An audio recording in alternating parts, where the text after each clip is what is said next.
Yo, what's up mga koys? Another day, another vlog na punta. Kaya tara, samahan niyo ako sa aking daily vlog. Koys El Kingani!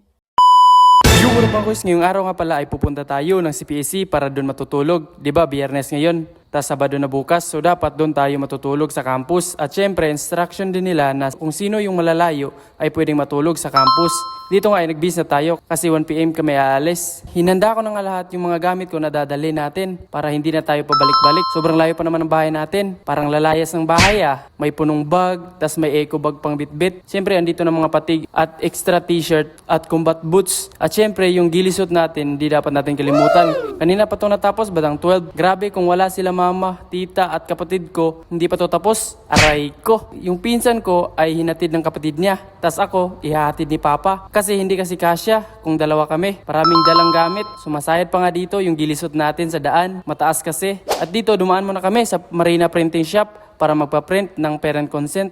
Need kasi to dahil doon tayo matutulog sa campus. Sa sobrang dami ko nang dala, hindi ko na maubad ang helmet ko. Kaya napatulong ako kang papa. At grabe tong nasakyan nating jeep, punong-puno. Isang pamilya kasi yung nakasakay. May nakasabit pa. Paldo si kuya neto. Sinagad na yung maximum na pasahero. Tas dito magal nakarating na tayo. Kala namin kami lang. Meron na palang iba na nandito sa loob ng campus. Iniwan lang namin sa guard yung mga gamit namin at pupunta muna kami sa palengke. Hindi para mamili ng ulam o ano pa man yan, kundi magpapagupit tayo. Kasi required to bukas. Medyo mataas na yung book natin at nandito na tayo. Dinala ko na rin yung tripod ko. Temporary lang to para malawak naman yung view. Sa taas nga pala yung pagupitan. So ngayon, nandito na tayo sa papagupitan natin. Ano sa tingin nyo? Mas maganda ba yung naka-tripod or yung kamay lang? Comment naman dyan.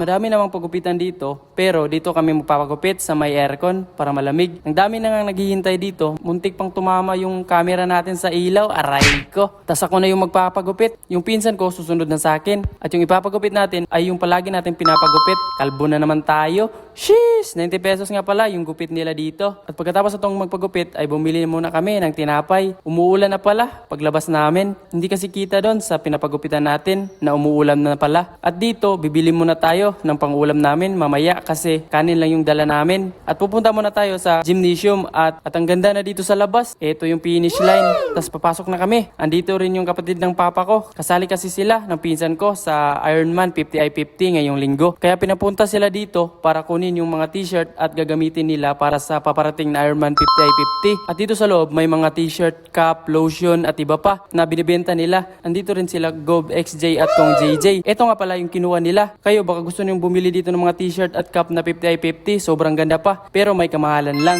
At pagkatapos ay lalabas na kami at meron pang sumasayo sa gilid namin. Ewan ko kung para saan tong sinasayaw nila. Kanina pagpasok namin hindi pa sila sumasayaw. Nakatingin pa sila sa camera natin. Sobrang dami ng design dito sa labas ngayon. Ngayon wala pang tao. Bukas ng linggo, puno na to. At yun lang mga kuys for today's video.